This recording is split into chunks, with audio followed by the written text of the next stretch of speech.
Welcome to the Learning Pines YouTube. We hope this video helps.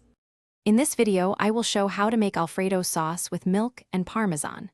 First, melt 4 tablespoons of unsalted butter in a saucepan over medium heat. Add 2 cloves of minced garlic and sauté for about 1 minute until it becomes fragrant. Then, gradually whisk in 2 cups of whole milk, ensuring it's well combined with the butter and garlic mixture. This creates the essential base for our creamy sauce. Now, let's achieve that perfect creamy texture. Bring the milk mixture to a gentle simmer over medium-low heat, being careful not to let it boil. Stir continuously for about 5 to 7 minutes.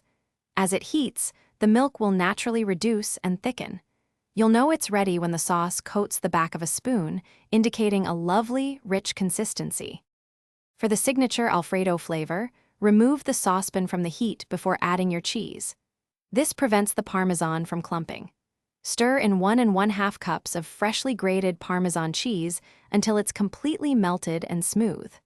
Finally, season your sauce with about 1/2 teaspoon of salt and 1/4 teaspoon of black pepper, adjusting to your taste preferences.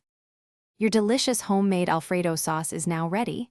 For the best experience, toss the warm sauce immediately with your hot, cooked pasta. The heat from the pasta will help the sauce cling beautifully. Garnish with some fresh, chopped parsley or a sprinkle of extra Parmesan cheese. Remember to serve it promptly to enjoy its wonderfully creamy texture and rich flavor. Thanks for watching. Consider subscribing if we helped you.